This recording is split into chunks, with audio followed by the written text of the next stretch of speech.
We don't talk about money. It's still such a taboo topic. We look around and we think everybody else is doing so much better than we are. But I think the more we learn from each other, the better. Because money is a tool and it's something that impacts all of our lives. I'm not a financial expert. I'm just a mom in her 30s living in the UK who's just trying to make sense of her finances. Going from being a major shopaholic and in debt to being more of a financially responsible grown-up. These are some financial decisions we've made along the years that I think have helped us become more and more financially comfortable. So see if any of these are helpful to you too. Klarna or payment plans are not your friend. When you go shopping online nowadays, there are so many things you can buy with Klarna or other payment plans, and technically, there's nothing wrong with that, spreading out the cost, but I found that it can be such a trap. It can really get us to buy more than we can actually afford. And in time, this is something that's not going to have a positive impact on our life. It can be so easy to accumulate all of these little credits that we don't even realize if we buy so many little things on these payment plans. And I think for me, especially if I go on websites like ASOS and, clothing stores, if I can't afford to buy that piece of clothing right now today with the money I already have saved up in my account, then I can't afford to buy it. And maybe I can look for something else, or maybe I can just skip this purchase, because realistically, a lot of the purchases that I used to make, at least, they were not necessary, or they were things I convinced myself I needed, but I didn't really. Don't avoid looking at your finances. This is something that I think is so tempting, and I think especially when we start getting in situations that are not great, when we start going into debt. I know in the past, when I used to have a month where I was shopping a lot and just buying aimless stuff, I would actually avoid going on my bank account and looking at my finances because I didn't want to see it. I just didn't want to know. And you know how they say ignorance is bliss? Actually, it's not when it comes to your finances, because all of those decisions that we make, all of those purchases eventually will come back to bite us. So what I've learned is that I just need to rip the band-aid, just open up with the account, look at the finances, make a plan. It doesn't mean I'm never going to shop again, but it means I'm going to be more conscious. And also it's going to make me feel better about the shopping that I do. I'm not going to have that guilt because I spent aimlessly and I don't even know what I spent. So for me, making a list of the expenses, making that nerdy spreadsheet, that has actually been so helpful to see where our money is going every month and how can I maybe optimize. Are there any things on there that we don't really care that much, but we're just paying for it because it's a subscription, which happens a lot? And making that list of expenses, looking at the bills, looking at any debt you might have and that we used to have. The only way to make a change for the future is to actually know what my situation is right now. Credit cards are not free money, as much as it feels like it, because when you do have a credit card, your balance looks like a plus, right? There's money added into your account that you can then spend. But if we spend more than we actually earn each month, it can get us into a not very ideal situation. And the more these credit cards accumulate, the harder it is to pay it off. When we used to have that and we had a loan, we started paying off the one that had the highest interest, even though the sum was maybe lower. And so we got to pay that off first, and then we moved on to the next bit of debt that we had. And I think credit cards might be slightly different in Europe versus USA, but for us, we're living in the UK, and to be honest, I don't find them necessary.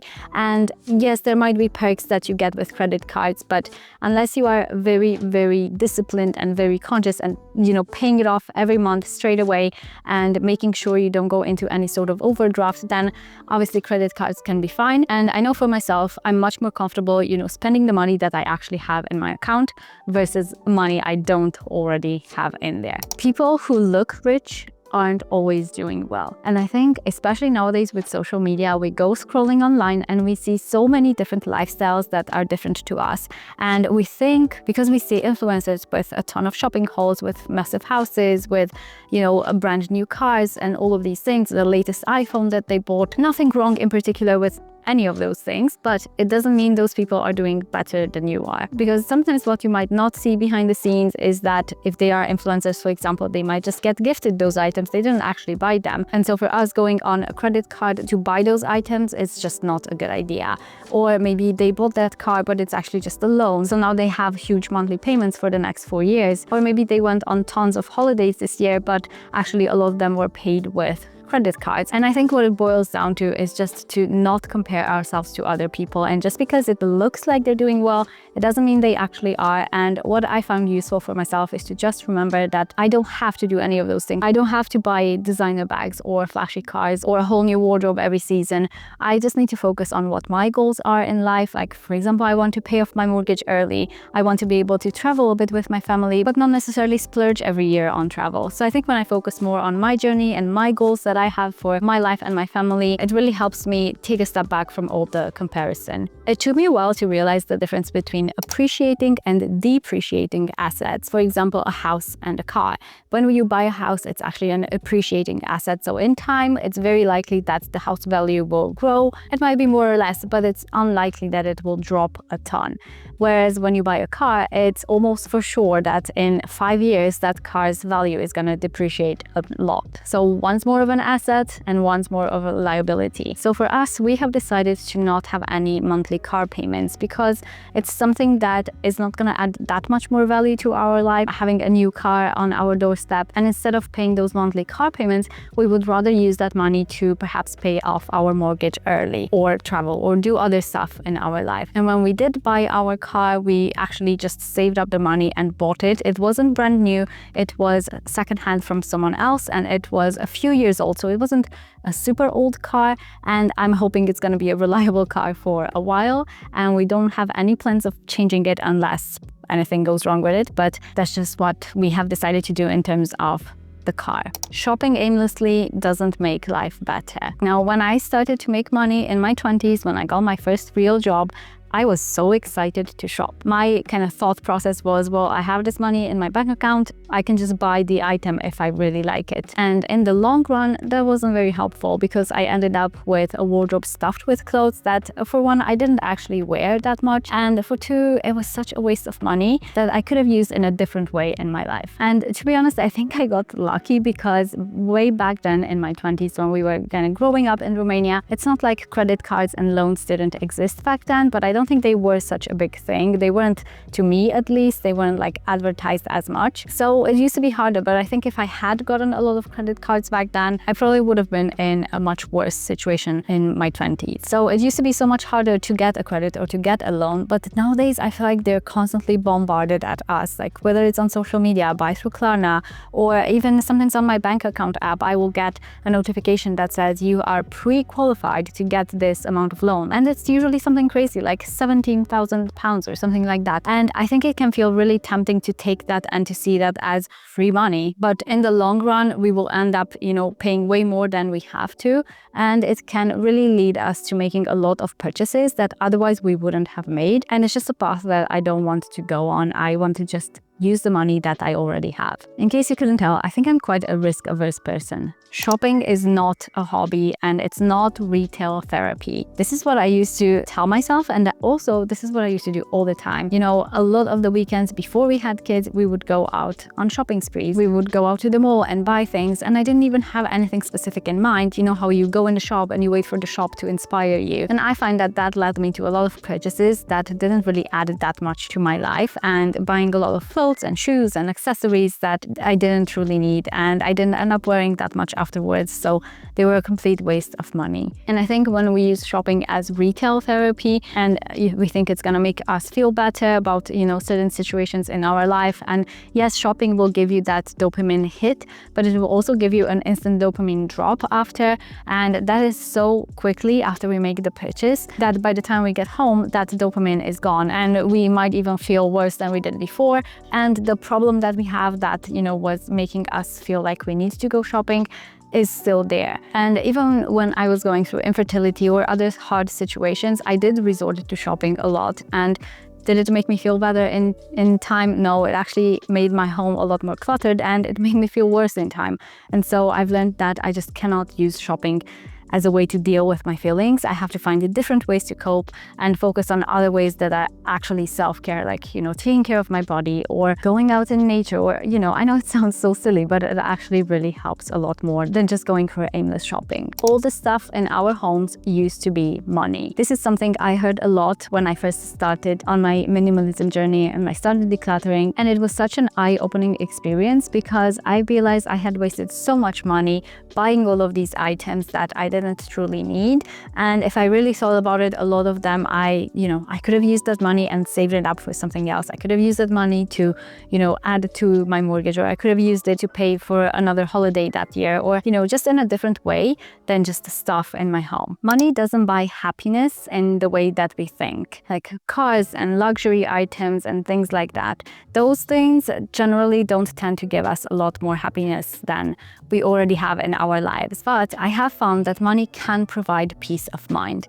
Not when we buy all of those luxury items, but in things like, having that cushion to fall back on if anything goes wrong in our life, which things will eventually, won't they? That's just life. So when we have those savings, when we have that emergency fund, it can actually help us feel a lot better mentally than buying a new item ever could. I also learned that I often feel like shopping when I'm upset, when I'm bored, or when I have something I'm struggling with in my life. And I tend to go online and scroll because it's a quick dopamine hit. It makes us feel good in the moment. And does it make us feel good after? Absolutely no. And some statistics say that a lot of people tend to buy online on their phone during the night. So in the evenings, once they come back from work or they've put their kids down to sleep, that's when we are tired. We're sometimes upset from the day, we're in that emotional state, and that's what leads to a lot of shopping that we wouldn't do otherwise. So I really try to catch myself when I want to buy something. I always try to give myself a bit of a cool down period. I never buy anything on an impulse. I will put it on my wish list, wait at least a few days, or wait at least until tomorrow morning so that I can make sure the purchase I'm making is something I actually really want to buy and it's not just an impulse on feeling. When we say yes to buying something, we're saying no to something else. So if I'm saying yes to buying a ton of new clothes this month, then I'm saying no to saving that money or to using it for a holiday for the family or using it to pay off my mortgage. And this kind of led me to ask myself, what is the most important to me, and making sure that the purchases that I am making are aligned with my values and my goals. Mortgage versus rent. Which one is better? For the longest time, we were kind of debating, and we've been renting for a long time. And there's so much debate whether one is better or the other. And I've been listening to a lot of finance podcasts. So I was listening to a podcast by Nisha on finance and Rumi's Netflix show about money. And they all say how sometimes renting is better. And I do think it kind of depends on everybody. So generally what they say is that if you rent and then invest the rest of the money, like for example, a rent might be a lower pay than a monthly mortgage would be. So if you rent and then invest the rest of the money for the future, then that might actually in time give you more, technically it will give you more interest and it will add up to a larger sum than having a mortgage and having a house that you own. But that's only if you actually invest the rest of the money that you don't pay on a mortgage when you're renting. So that takes a lot of discipline, and that takes a lot of, self-restraint to make sure you put that money into investments and not spend it on random stuff we don't need. Whereas I think for us, why we decided to get a mortgage is because, well, for one, it's the kind of payment that you have to make anyway. Like you have to pay for your housing unless you're lucky to already own a house. But whether it's rent or mortgage, you do have to pay that monthly. Our kind of train of thought is that when we have a mortgage, yes, we are paying those monthly payments, but by the end, that house belongs to you. Whereas if you pay rent for 20 years, obviously that house is never going to be yours. And also what we have found is that you just never know when the landlord is going to kick you out. And when we're looking at schools with my kids, we wanted to make sure we're close to a school that's a good one that we want them to go to, because here in the UK, there's a catchment area. So you have to be close to the school where you want your kids to go. And there's the security of having a house that's actually yours. There's lots of things you can do inside the house. You can do whatever you want, whereas when it's a rent, obviously you can't do that. But we did rent for a long time because we wanted to see see first the area, and we wanted to live here for a while before we actually bought a house here. So I do think there's a place for renting and for mortgage, but I also think a mortgage kind of forces you to save for retirement or to save for the future, because, you know, if you're renting and you pay a bit less, then the rest of the money we might use it in ways that are not gonna really help us in the future. Whereas with a mortgage, it just pushes you to save that money in paying those monthly mortgage payments, and it's a way of saving for retirement as well. Having an emergency fund has always been important to us, and even more so in the past few years. We've always made sure we have an emergency fund of at least about 6 months or so of living costs. So if anything happens, like my husband did lose his job at one point a few years ago, and so, you know, those kinds of stressful situations are a bit less stressful if you have that emergency fund, if you know that, okay, it's fine, we can go on for 6 months if we have to, and that's always been really important to us. Also, it's been helpful when things like last year, it was before Christmas, our electric box, like the fuse box, had some issues with it. It was melting in one point, and so they had to come and replace the whole electrical thing. It was over £1,000 for that, and yeah, it's those kinds of things that they're not fun to pay for, and it's obviously annoying when it happens, but when you have that emergency fund, you have those savings, it's a bit less stressful. It feels like you're throwing away that money in your savings, but it's nice to have it there for this specific reason. I've also learned that decluttering makes you spend less, or at least in my case, and I found with a lot of people who I talk to,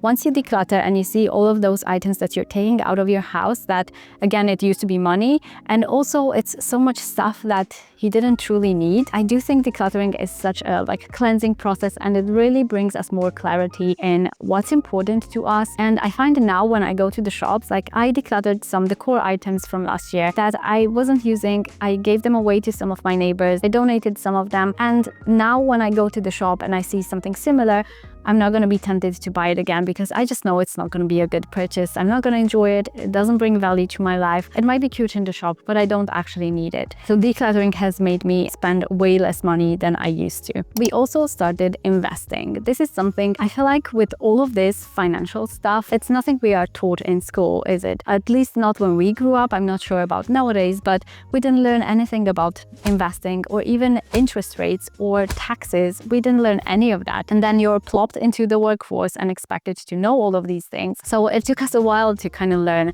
what is investing and how is a safe way to invest and all of those things. But what we have learned is that it's important to start investing and to start small, even if we don't have like thousands of pounds to throw at investments. Just start small every single month, and in time that compounds, because the interest will compound every single year, and it will be, you know, a bigger sum every year. Those are some money lessons I've learned so far in my 30s. If you have any money lessons you've learned and you found really helpful, let me know in the comments. I would love to hear from you, and maybe we can make this a space where we can learn from each other about money, because again, we're not told any of this in school. I hope this was helpful, and I'll see you in my next one.